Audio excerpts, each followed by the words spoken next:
Hello everyone and welcome to today's CTAM Europe webinar. I'm Karen Doyle, Operations Director, and I'm here to welcome you to today's webinar and also introduce today's presenter. Here we are, Charles Cheevers, CTO, Home Networks CommScope.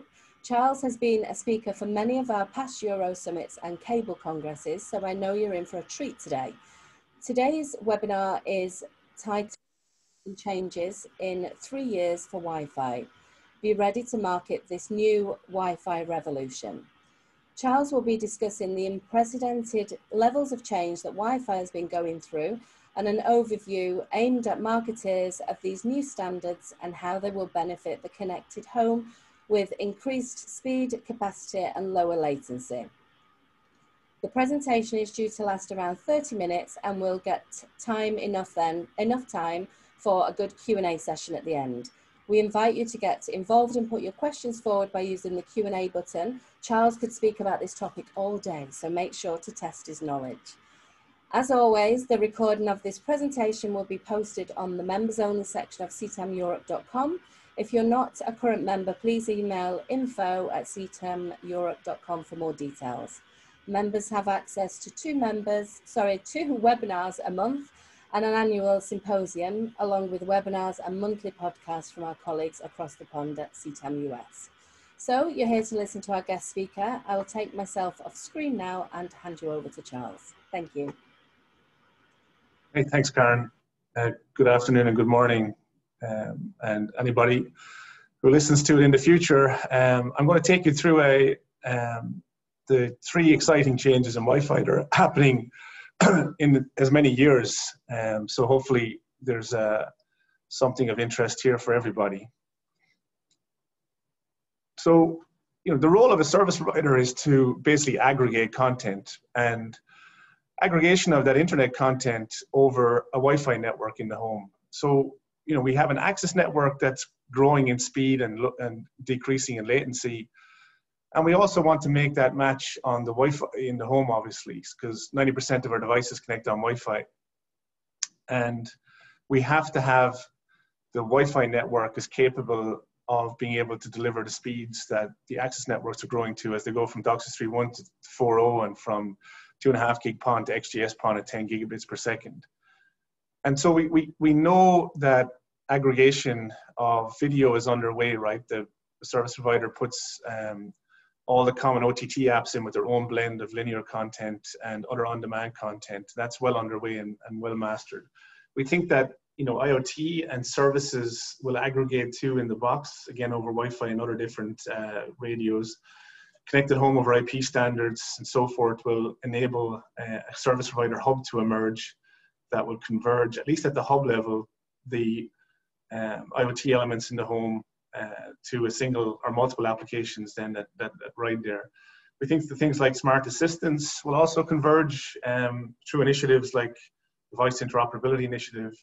And we also think, which is again a huge part of why Wi-Fi improvements are important, in that service providers are adding in new services on a more rapid basis as the home edge becomes an edge compute and storage platform. So we've seen things like Wi-Fi management and other services already emerge, security, but we see other services in the digital life space like aging in place, telemedicine, IoT and other services being added. But it's all about delivering those now over a wireless network in the home where predominantly Wi-Fi becomes that network. So we have a device base that is moving from Wi-Fi 5 to these new generations of Wi-Fi 6, 6E and 7. We also have 5G on the rise as well. And this is these devices, from gateways to extenders to new set-tops with Wi-Fi 6 and 6E in them, and smart media devices, become the ingestion of this new aggregated content that comes from the cloud, but also then the devices that bring this around as service providers' home network, right? The Wi-Fi network that we want to build. And why are we doing that? Well, again, there's new performance levels that we have to achieve, right? We have to reduce the latency on everything we do. Otherwise, these new gaming services, these new cloud gaming services won't ever happen, right? So we need to increase the speed and latency as a function of each other, and also improve jitter. We have new services that are becoming critical as all of us work from home during this pandemic. We've seen the importance of Wi-Fi, not only in one room, but also in the other rooms where our kids are schooling, using bedrooms now as schools and work from home places. So those bedrooms typically may not have been really critical for Wi-Fi in the past, but now as we're using them for other functions, we know the importance of whole home coverage and Wi-Fi. So all those new services will build on that, range that we've now started to build out with adding extenders to the network. And then of course, new immersive services like 4K, 8K, eventually go into things like AR and VR in the home at more adoption rates. Those require more robust networks. They have very high tolerances for jitter and latency. And so we need to be able to deliver that on a Wi-Fi network, which today we can't because 5 gigahertz is somewhat saturated. It's a congested network. And new smart AI services too, well, they're not latency critical as such, right? They need to have, really good Wi-Fi networks, really robust networks for these AI devices to connect on, be the sensors, be the smart assistants with voice input. And so this plethora of devices in the home, all connected by Wi-Fi, is where we drove the Wi-Fi standard. So Wi-Fi is the internet, right? It defines it. When the internet is down, people say first Wi-Fi is down, right? When in fact it may not even, probably not the internet, because the internet rarely goes down, but certainly Wi-Fi is the key part of what people think of connectivity in the home these days. And it's even more important, right? We expect, Wi-Fi connections and work, everything from the importance of working from home on Wi-Fi, all that stuff contributes to what we think, is a growing economy for Wi-Fi. The Wi-Fi Alliance publishing, $3.3 to $4.9 trillion worth of commerce conducted over Wi-Fi. We're also seeing things like homes now get certified for, really good Wi-Fi coverage. People, when they buy homes, they want good internet, but they also want to know they're going to get good Wi-Fi. And so homes are being built with products like our Ruckus products integrated in them, that give people immediate home coverage when they buy a home from a company like Lennar in the US. And we have seen too that people can't live without broadband. At Liberty did a survey many years ago that showed that people would pay a lot of money to if they're asked about the importance of broadband and Wi-Fi in their lives, right? It's hugely important, right? So we all know that. We also did a survey ourselves internally, right, in terms of the importance of Wi-Fi to people, right, and importance of the service provider. And generally during the pandemic, as a survey of over 2,500 CommScope employees we did, right, we had 83% of them are very happy with the coverage of, or the broadband service of their service provider. They all went out and improved their Wi-Fi access points, right? About 40% of them increased their access points in the home or extenders. But 31% of all the people we surveyed had an extender. And you see that, 50% of them had around one, 30% had two, and even some people had 5 extenders, particularly on these 2x2 meshing retail solutions that you can get. So let's have a look at when we made this big change. So we'd always had Wi-Fi 5 as our kind of mainstay, right? It was running as a Mac for 20 years. Consumers, really didn't understand when we renamed Wi-Fi from those acronyms of BGN AC to Wi-Fi 4, 5, and 6. But we call 802.11ac Wi-Fi 5, right? And then we made this leap to this new Wi-Fi 6 standard, which really changed the medium access control, the way Wi-Fi is managed, and it really can change the physical layer to go to a new physical layer called OFDMA, which is the same solution that basically LTE and 5G use. So Wi-Fi grew up with Wi-Fi 6, and it became a new way of doing Wi-Fi, which I'll delve into quickly, right? So the reason we did that was that we kind of been in the range and coverage era of Wi-Fi, where we really wanted to max out the original architecture of Wi-Fi to everything that it's worth, with extenders and increasing modulation and everything that we could do on the Wi-Fi 5 and previous generations. And so that was all about trying to get range and coverage at decent enough performance. Then we brought in Wi-Fi 6, which was meant to go to this 4x performance increase. So we also brought in Wi-Fi management. We also brought in a lot more telemetry. And then Wi-Fi 6E and Wi-Fi 7 were targeted for changing it to new services, right? It's more about creating a network, a reliable, deterministic network with Wi-Fi to drive these new services that require low latency and required the extra performance that Wi-Fi 5 just didn't give. But there was a problem with Wi-Fi 6, which I'll explain in a second, right? But if we describe Wi-Fi as cars, for example, right, we had BG and N, which were the foundation of Wi-Fi initially to get it going. So that's like the Model T Ford. Then we brought in Wi-Fi 5, which really became the workhorse, right? It was the Volkswagen Beetle. It was really good, you know, decent enough performance for everybody to basically get from A to B. And then we introduced Wi-Fi 6, which was now changing the game, right? It was a whole new rethink of things like the way electric cars are. So it was an affordable, really good performance, new solution for Wi-Fi that reinvented the Mac, reinvented the Phi to be able to deliver 4 times the performance and get away from kind of being stuck with the Volkswagen Beetle. And then we brought in the new spectrum, basically, right? Where we brought in 6 gigahertz spectrum, which we call 6E. And that's meant to now be able to set us up for being able to deliver, 30 to 66 gigabits of capacity in the home to build out a Wi-Fi network that consumers can use and service providers can build services on top of, right? So we have enough capacity now, we have enough control over that capacity, which is a key part to actually drive these new services. And again, if you look at 5 gigahertz, right, it's been the workhorse. It was the thing that we brought video up on, right? Without 5 gigahertz, we would not have been able to do, Netflix would not have been able to exist, or YouTube, right? Because it was the 5 gigahertz network and a combination of adaptive video, which allowed for OTT video to happen, right? But the problem with 5 gigahertz is that it's really send a packet, figure out if there's been a collision, and then if there has been, resend again, right? So it's a little bit like all these cars kind of going in different directions and crashing a bit. Also, the 5 gigahertz bands are occupied by radar, so we have to use a technique called DFS to try and grab a channel in the radar bands, which is not always the case if you're in the proximity of an airport radar or something. So it was good enough at the time to really get us going for the launch of IP video, but it really wasn't deterministic enough, right?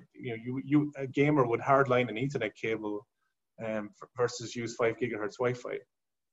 So what happened was we basically said we need new spectrum. So within each country of Europe and around the world, lobbying took place to the various regulatory groups, and basically said, we need to open up some more spectrum. The 6 gigahertz band was basically used by, microwave transmission and feeder uplinks and other incumbents in there that use the band, but only in certain areas and certainly not pervasive across the whole country base. So very specific targeted applications. So for example, in the UK, a lot of the islands around Scotland are linked by microwave. Wales and Ireland are linked by microwave, right? So those areas, those corridors of where these microwave links are, need to be preserved, and we can't interfere with them. So the basic governing bodies and the standards organizations got together and figured out, yes, we'll open the band, and yes, we'll put some restrictions on how to use it. So you'll see some new acronyms there. So essentially though, in Europe, in the CEPT countries, and UK, for example, has already approved this, it's only the bottom 500 megahertz in what we call Uni 5. Other countries like the US and India, Brazil, and most recently Saudi Arabia have increased it for the entire 1.2 gigahertz of the 6 gig band. So there are 2 now separate directions on Wi-Fi 6E and 6 gigahertz, where in Europe it's restricted to 500 megahertz, whereas in other countries there's the entire 1.2 gigahertz, which will make a difference, right, in terms of channel allocation. So if you look at the spectrum itself, then it's going to be 500 megahertz that can be divided into 680 megahertz channels or 360 megahertz channels. Those of you that are familiar with Wi-Fi know today that we just cannot get that 160 megahertz channel in 5 gigahertz in Europe. So with 6 gigahertz, we now have the chance to really get a 160 megahertz channel without the radar interference. And you'll see some terms I put in there: low power indoor and AFC based future access. Well, low power indoor is more relevant to Europe in that the way the regulators have defined the way to use 6 gigahertz is that if we set a low enough power level, and it's typically 250 milliwatts, that will not interfere with the incumbents microwaves in that band. So the low power indoor mode is the one that's most important to service providers at the moment. And in the future, Wi-Fi 7 will bring in these 320 megahertz channels, which I'll touch on. So, Wi-Fi 7 is designed to be all about two features. One is 320 megahertz channel. So it's going up from the 160 channel that we have today in Wi-Fi 5 and having Wi-Fi 6 and 6E. But it's creating a bigger pipe then to basically send, up to, from an access point with 4x4, 10 plus gigabits, or 8x8 even with 20 gigabits. In the US and other countries, right, 1.2 gigahertz of spectrum is offered. And in Europe and in the UK, for example, it's 500 megahertz, which means that, unfortunately, in Europe and the UK, right, you won't have those two turbos coming in from the Back to the Future car there. You'll only have one of them, right, because we only have one 320 megahertz channel we can grab in Europe, whereas in the US and other countries we'll be able to grab maybe a couple of them, or certainly be able to grab a 320 and then be able to do multiple 160s as well, right? So it is dividing up. The other thing I'll just jump to Wi-Fi 7 quickly on is it's also changing the game for being able to do band steering. Many of you know today that the whole idea is to try and put the device on the right network, be it 2.4 or 5. So the Wi-Fi 7, what it allows to do with this multi-link operation is to take the packet stream coming in and actually break them up over the different networks, the 2.4, 5, and 6 gigahertz network, and then reassemble them in the client to give you the absolute maximum capacity that you can get to a particular client device, which is exciting in terms of just make sure that the MAC level, that the devices are always connected and get the best possible throughput. But then at the upper MAC level, we can decide that, hey, we don't want to use 3 bands when we're in room. We just want to use the 6 gig band, and we don't want to use 3 bands if we're halfway, distance between the range of 2.4 and 5 gigahertz, for example, right? So a lot of work will have to go on there. The other thing is, and this is an important one just to jump in here, Wi-Fi 6 was meant to be, a lot faster, a lot more capable, and it is, right? But the problem with Wi-Fi 6 is that today's homes do not have Wi-Fi 6 clients in them, right? So they typically have about 2 and 20 clients, 2 and 30 clients might be Wi-Fi 6, because as we bring in new laptops and new phones particularly, so Wi-Fi 6 access points usually get about 15 to 35% more performance improvement in a mixed mode environment versus the real unlocking the potential of the 6 gigahertz capability. So I'll go into that first in a second, right? Just to explain a little bit of the nomenclature of the different networks that are emerging. So we have obviously 2.4, which is really going to be more for range and IoT type services, right? Because it doesn't have the capacity and doesn't have the low latency of the new 6 gigahertz stuff. We have the 5 gigahertz network, which is going to always kind of exist across the home too and be the main workhorse there. And then we have these other 2 networks that are going to emerge in the home, which is a VLP network, which is today targeted mostly for outdoors, but the industry is trying to use it to do point-to-point between your phone and your laptop as a 2 gigabit sharing wireless network at 25 milliwatts. And then we have what we call the low power indoor mode, which is the one that we will be giving regular consumers as an adjunct to the 5 gigahertz network to develop new applications that are cross-room, require low latency and high capacity. And in the US, there's also a solution called automated frequency control, where you can go to what's called standard power, and that can go up to 4 watts of ERP, typically factored for outside usage, but the potential is to use high power indoors as well.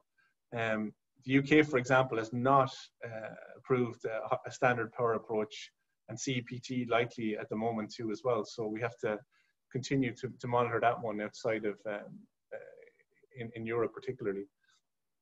So what does it mean for these 3 changes then, right? So from a Wi-Fi 6, 6E and Wi-Fi 7 perspective, well, Wi-Fi 6 is already launched in many places, right? Clients are running out. There's 1 billion Wi-Fi 6 clients launched, but as I said, when they come into home, they come into the home at a slower rate. You don't upgrade all your clients in the home to Wi-Fi 6, right? So you typically have, as I said, 2 and 20, 5%-ish of 6E clients in homes, right? So they're starting to come in, but they come in at a certain pace. Wi-Fi 6E has been approved in the US and Europe and in the UK, for example. So we already have some 6E products in the AP side in retail, And we've seen the first Samsung Galaxy S21, for example, support 6E. So that's going now at the moment, right? Wi-Fi 7 silicon is available 2022 with products available in 2023, 24. So when you align those 3 tracks with what you guys have to do from providing connectivity to customers, we think that it aligns. Wi-Fi 7, for example, aligns well with DOCSIS 4.0, Wi-Fi 6 and 6E and 7 with XGS-PON. And so as we look forward, right, is the service provider going to offer Wi-Fi 6 dual band to the main runner, the sort of cost-effective solution for getting into the Wi-Fi 6 performance efficiencies, and then Wi-Fi 6E for that premium tier that needs this lower latency and higher capacity function, and then Wi-Fi 7 really coming in then in 2023, 24 to really max out the capacity piece with this 320 megahertz channel, right? And aligning that with something like DOCSIS 4.0, for example. But I think we see all 3 SKUs still being quite active, right? Because of the dynamics of dual band cost versus tri-band and the premium applications that will really have to be developed for somebody to get the most out of a Wi-Fi 7 320 megahertz channel, for example. So let's have a quick look at the evolution of Wi-Fi, right? And particularly talk around dual band and tri-band, because it's the most important kind of thing for service providers in terms of the CapEx investment for it. So today we've been mostly dual band, right? Tri-bands in Europe particularly haven't been very prevalent because we just did not have the spectrum in the uni low and uni high in 5 gigahertz to really do tri-bands at any real capacity. They typically, dual band delivers typically anywhere between 1 to now up to sort of 4 gigabits, right, with the new higher modulation schemes. Tri-bands can deliver up to 10 gigabits of capacity with 2 radios in the space. And then Wi-Fi 7 with doubling the frequency on a band, we can go up to 20 gigabits, right? So we have this 1 gigabit, 2.5 gigabit kind of Ethernet alignment of Wi-Fi with dual band going to the 10 gig kind of level now with tri-bands and Wi-Fi 6E and 7. So the dual band economics versus tri-band performance, as I said, the Wi-Fi 6 access point and extender solution is the most cost effective. It can be done in a single board design, for example. So from a consumer perspective, it offers a really good experience. From a service provider perspective, it offers that performance and cost equation, I think, that will make dual band Wi-Fi 6 devices stay in market for quite a while. But as you want to go to higher speed and lower latency, the tri-band option now on 6 gigahertz comes in, right? Where you have now you have an additional radio, additional antennas and front end modules, we call them. It's typically, now a multi-board and tower type design to try and get it smaller as well, because you have larger volume with heat and fan trade-offs. But what it does allow you to do then is to bring in new applications, right? You can allow 6 gigahertz to become a new backhaul in the home, which then frees up 6 gigahertz or 5 gigahertz for all LAN side performance. And you can achieve a 1 millisecond of latency with that scheduled performance, which is key then, right? So it's all about what do you do with this new radio? You can't leave it stranded, right? When 5 gigahertz came along, we moved all the video there, right? We also know today that 80% of all traffic to the home is IP video and 10% is online gaming. We're now seeing 2.4 really deal with the longer range devices. Only a 5 gigahertz can connect, use 2.4. And it's now driving things like IoT devices and cheaper cameras that work at 2.4, which are kind of painful in many ways, right? But they typically work on the edge of the home, outside the home, like a Ring doorbell or something. So the client attached economics are now key for this 6 gigahertz business case, right? You can't, to put a radio out there without any clients is a CapEx investment now. So that's going to be a consumer experience of saying, okay, I get a new tri-band 6 gigahertz Wi-Fi 6E capable gateway or access point, but what does it do for me? What's it going to do, right? I have to have a client that attaches to it. So when you look at the client attached economics, there's a billion Wi-Fi 6 clients shipped, right? But there's only 1 to 2 of those per home typically. Smartphones turn every 2.5 years, laptops every 3 to 4 years, games consoles every 5 years, smart TVs every 7 to 8 years. So we keep stuff in the home a long time, and we keep it on Wi-Fi, right? So 6E then is going to have to drive new experiences, are going to have services that align with them, right? So it's capacity. So for 4K, 8K, which is still not nascent in many service provider deliveries, right? Not a huge amount of content, certainly, but more and more coming online. Cloud gaming will only work if you have low latency Wi-Fi networks, because the cloud gaming controllers are all Wi-Fi based.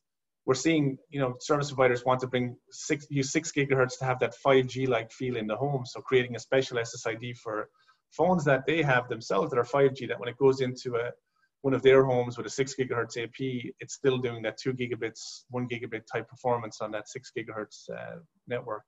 And then these new immersive video applications that will rise.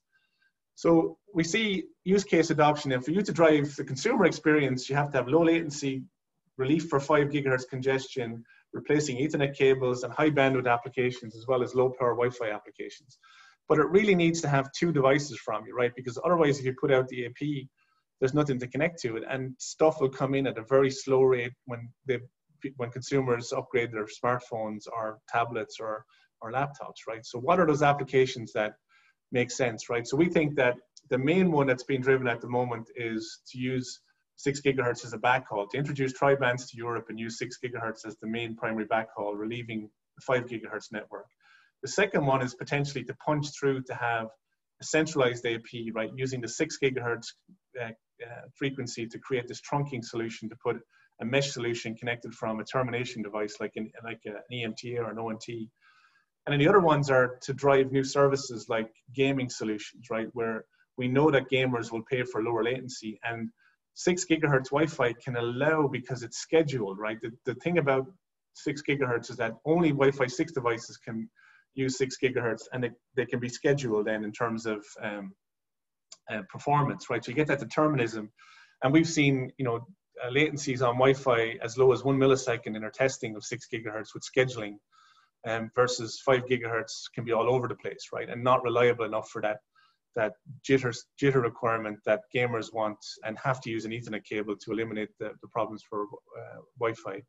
The other big application we think is MDU congestion, where you as a service provider have congestion in 5 gigahertz. Now, because you have 6 80 megahertz channels, you can actually give each apartment its own 80 megahertz channel, for example, and then rotate them every 6 apartments, or even every 3 apartments, right? And give them 160, or every 2 apartments, give them 160, right? So you have a chance now to give a more channelized approach to MDUs, not having to compete as much as they have today for that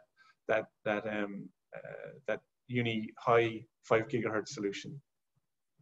So this one I think is a key one in terms, but it requires this bookend application. If you're going to give someone an access point with 6E and an MDU to get over congestion issues, well, the primary issue they have is watching 80% is video and 10% is online gaming. So you need to provide the end solutions for video, which is your set-top, which would have to upgrade then to 6E to take advantage of that. And we're obviously pushing into that space as CommScope to create 6E SMDs and set-tops to trial with you this year, to align with 6 gigahertz spectrum. So popular introduction strategies that we've seen are, as I said, to introduce either an extender that has 6 gigahertz in. So you leave your Wi-Fi 6 gateway or Wi-Fi 5 even, right? And you introduce an extender that has 242 or 244, a more expensive one, right? And the extender itself then is used to catch the first client, right? That's one approach. The other approach is to go straight for the gateway itself and add in 6 gigahertz in the gateway itself. But then you really have to introduce the extender solution with 6 gigahertz backhaul and the set-top to really take advantage of that investment and make that radio work for you, right? Rather than be stranded there doing nothing. And then the complete home, we think, is the TriBand gateway, the TriBand extender solution, and the TriBand or switch selectable set-top box, right? And with that network, then you can have the lowest latency, the highest performance Wi-Fi, potentially channelized in MDUs, and really then be the first mover, take advantage of the 6 gigahertz spectrum. Now we also, in CommScope, we've also got another device that's of interest, right? It's a retrofit device that's shown there attached to the games console or the working from home laptop, right? It's called an M6. So that's not the industrial design, but it's for illustrative purposes, it shows how you can retrofit applications too. So if you're going to invest in that 6E access point and a 6E set-top box, right, you can then retrofit a 6E client solution to a gaming solution, retrofit a 6E client solution to an existing work-from-home laptop without having to upgrade the laptop. And you can then provide those solutions directly for sale, right? You can market a gaming solution that guarantees 1 millisecond by putting in this M6 device next to an Xbox. You can market a working from home private network solution where you put in an M6 next to a laptop, or provide a 6 gigahertz network to the entire home for the specific 6 gigahertz devices that are on the network. So the other side of things is in the US, right, it's separating out from, the US has a lot more spectrum. So we are looking in the US to see, is there going to be a 320 megahertz Wi-Fi 7 channel that would blast across the home, and then in-room networks of 160 megahertz, right, for that deep immersion kind of solution of in the next 5+ years, right? So Europe, unfortunately, does not have the additional capacity to do in-room networks as well as a 320 across the home, right? The US has, in that it'll have a 320 megahertz channel capability, but then it also has 5 other 160 megahertz channels it can use as well then. So in summary, I think consumers really don't care about what spectrum they're on, right? They care about performance and cost. And so do you, right? So when you have to provide equipment to them, right, you really need to maximize the fact that when you put that investment in a TriBand device out there, right, that radio, which is 6 gigahertz, has something to connect to. New Wi-Fi standards move the narrative on Wi-Fi to latency and determinism of the connection, right? So Wi-Fi 6E and Wi-Fi 7 are all about lower latency, more capacity, right? So everybody wants lower latency and more capacity, right? But the problem is that you can't give that to every device that's in the home because they're legacy devices that are Wi-Fi 5 only. So if you're going to move into 6 gigahertz, the acceleration of 6 gigahertz capable clients can be done by a service provider by adding in extenders and set-tops and that M6 retrofit device that we mentioned. So you are the first to invest in that network, much like MNOs and carriers, right? Where whoever invests in that radio mast for that 5G signal gets to connect devices, right? So 6 gigahertz is the same. Whoever invests in that gets to connect their devices at millisecond level latency. It moves the standard to tri-band, right? So you have to have a new radio to get into that band. So it's a tri-band. That's a great thing now for Europe, and that Europe now gets to go to tri-band extenders, which will maximize 5 gigahertz versus dual band extenders, which really were repeaters still, right? And took from 5 gig on the ingress side and then repeated that 5 gig packet on the egress side on the LAN side. So backhaul, fronthaul, so that was just 50% tax on an already kind of constrained 5 gig network. So 6E will allow the meshing solutions to rise in Europe, I think, is the primary application. The other thing is that consumer value may drive a service tier, right? So you may differentiate then and say for someone to get the 6E solution, that's a different price because that's the ultimate whole home solution. If a gamer wants to have an M6 or wants to have a 6E connection for 1 millisecond Wi-Fi latency rather than running Ethernet cable across the floor, then you would market that as a low latency gaming solution and couple it with something like low latency DOCSIS as well then as an end-to-end solution.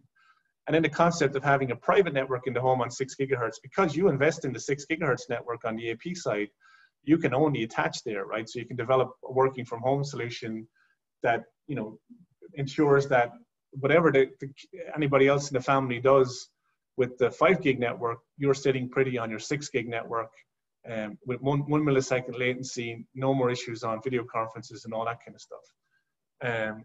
And then whoever invests first gets to own that solution, right?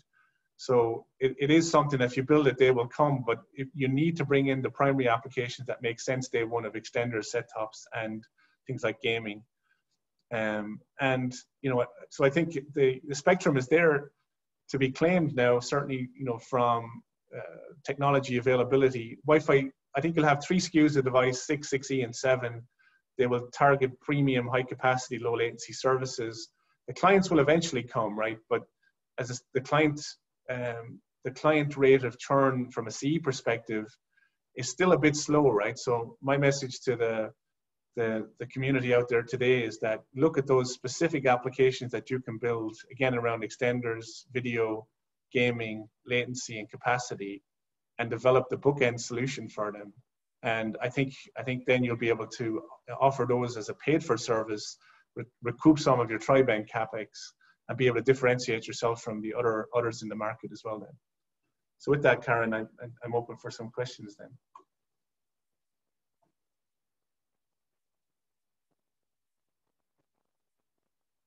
think you're still on mute, Karen. My word, I keep doing that. After a year, you'd think that I wouldn't be doing that now. Thanks, Charles. It was really interesting. Get ready now because I've got some good questions for you. Given that IP video is established and growing, does it make sense to continue to devote so much bandwidth to linear video? That's a multi-headed question. I think people still like to watch stuff live, right? So I think the benefit that service providers have in Europe is combining the live content with the OTT content, right? They've already kind of started to merge the Netflix, YouTube, and those other primary apps in with the live experience. So I think that consumers want that, right? You want to be able to see live sports news. You want to be able to see Coronation Street at 7:30 in the evening, right, versus time shifted. But everything is going time shifted, and it turns to IP when that happens. So I think, you know, I see actually 6 gigahertz is taking video into it as a primary application, much like 5 gigahertz did initially. So I think video, with 80% capacity being video, I think 6 gigahertz will bring 4K and 8K along, including a combination of live and on-demand video. Yep. And then, what are the key consumer experiences that these new Wi-Fi standards will enable versus versus wireless connectivity today, the primary applications? So I mentioned it a few times, but it's good to reinforce the key applications. The main point I was trying to make, I guess, which was, you know, to invest in a TriBand radio for 6 gigahertz for either Wi-Fi 6E or 7 in the future is a big investment. And to have it sit there doing nothing is not good, right? Waiting for that first phone or the first laptop to break so you can get a new CD one, or a new TV, which, you know, is rare. So the real thing is now to basically decide the key applications you want to do. So as I said, the primary ones have been bringing to Europe, particularly a tri-band scheme for Wi-Fi meshing, because we really couldn't do it with the availability of spectrum in 5 gigahertz. Now we can use 6 gigahertz as the primary meshing backhaul. And that has 2 values. First of all, it's a 1 millisecond latency backhaul. The second thing is that it's it relieves the 5 gigahertz from doing double duty by sending and receive packets in backhaul and front haul. So that's going to lift 5 gigahertz capacity for LAN use only. And so that application is the key one, I think. The second one then is MDU congestion, where if 5 gigahertz is congested, then put in a 6 gigahertz network, but you have to put in a 6 gigahertz set-top to take off all the 5 gigahertz IP video traffic into that 6 gigahertz network in the MDU, almost giving a channelized frequency per apartment, with the capacity we have, the 500 megahertz. And then the last one, I think, is the one that I think really has to be looked at, because the investment in 6 gigahertz, I mean, give someone a dual band Wi-Fi 6, you know, really good Wi-Fi at home. But if you're a gamer or you want to work from home more reliably, then 6 gigahertz will be offered into those tiers, I think, where the CapEx investment of the tri-band radio, the M6 to connect into your Xbox or your laptop, that can be returned very quickly, right? Because gamers recognize the value of performance and latency and the convenience of not having to use Ethernet now.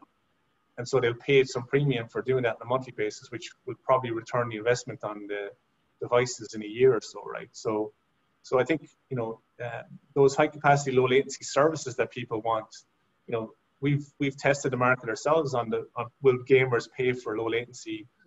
Yes, they will. And will people working from home pay for more reliability? Yes, they will, right? And maybe companies would even sponsor that too then. Yeah. Then the next one is, where does 5G play with these new Wi-Fi standards and spectrum?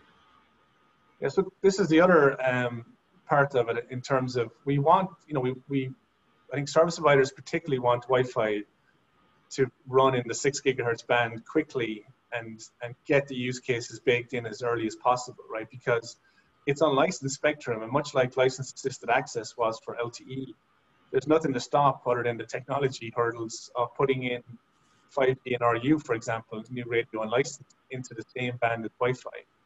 And that's still been worked out as to how Wi-Fi and 5G could coexist in that band.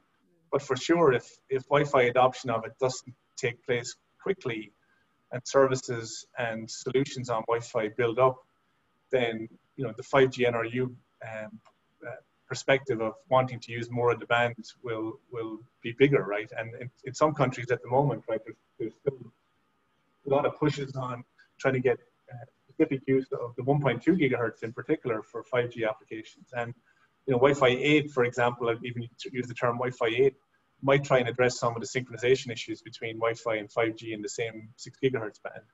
Yeah. But it's an important one, right? Because if Wi-Fi doesn't fill up that band and regulators see that the applications aren't coming, then 5G and R could rush in there pretty quickly. But also, just one point as well, Karen, I guess, is that companies that have both wired and wireless networks, right, they're interested in having the 5G service or 5G kind of like service in terms of capacity and latency run on 6 gigahertz in the home too, right? Because if they provide a Wi-Fi access point with 6 gigahertz, they provide a specific SSID that says this is the one to connect if you're running on one of our 5G phones, then leveraging the 6 gigahertz Wi-Fi network to create that 5G feel of latency and capacity in the home is also another one that we're seeing. Yeah. Last question. You mentioned during the presentation that Europe's approach to 6 gigahertz usage will be different to the US. Does this put European consumers at a potential disadvantage? It certainly does from a spectrum perspective. Again, anybody with a kind of spectrum background in the carrier cellular space would know that spectrum and power are key to any connectivity solution. So the US has opened up 1.2, countries like India, Saudi Arabia, South Korea, Brazil have also opened 1.2. But DPT countries in Europe and UK have only opened up 500 megahertz. So the applications will be different. As a solution vendor for Wi-Fi, right, we will be looking at how to try and maximize the Uni-5 band and 320 megahertz, or the sort of 680 megahertz channels, maybe more than the 3160s, right? Because you just don't have that 160 capacity that you will have in the 7 of them in the US, for example, versus 3 in Europe. So, for any congestion, the US is likely to have less congestion going forward on 6 gigahertz, right? Because we have a scanner that will look to say, can I find the cleanest 160 megahertz channel of 7 of them? Whereas in Europe, we'll say, which one of the 3 channels at 6 gigahertz should I use to be the best for my latency features, right? And then when 320 comes in on Wi-Fi 7, it'll be 1 channel, right? So your neighbor will try and grab that 320 as well. So both of you will be competing for it. Whereas in the US, we can get some diversity there, right? So on the 1.2 gigahertz. So I think, Wi-Fi applications in Europe will be different than the Wi-Fi applications in the US. I tried to illustrate with that Wi-Fi 7 one there, for example, the ability to send a backbone of 320 megahertz Wi-Fi on Uni-5 and then have an in-room network on a completely different Wi-Fi channel, up to 5 rooms with its own independent Wi-Fi channel from the backbone and 320 megahertz channel. Those architectures can be built in any country that has a 1.2 gigahertz network, but they can't be built currently in Europe with only 500 megahertz. My 15-year-old son would like his own channel, I think, Wi-Fi channel in his bedroom. That's a good one, yeah. So we can, if he was paying the bill, I think we could market directly to him. Yeah, that's right? true. Yeah, we have to market to mom to buy it for him. Yeah, not a chance. Not a chance. So, have we got any more questions? No, we're all set. So, thank you very much, and apologies to everybody that we've overrun it slightly, but I know everybody was enjoying it. Nobody's dropped off. So, thank you, Charles. Perfect as ever. And what we'll do is I will follow up with details about the flagship program, our week-long executive management program at INSEAD, and Charles and CommScope will also follow up with some of their news along the way. So thank you. If any members wish to see the presentation again, the recording will be on the members-only website, the members-only section of the website, probably tomorrow morning. And if anybody is not a member, then email us on info@ctameurope.com. So thank you again, Charles, and thanks everybody for joining, and wishing you all a happy Easter weekend. Thanks a lot. Bye-bye. Bye.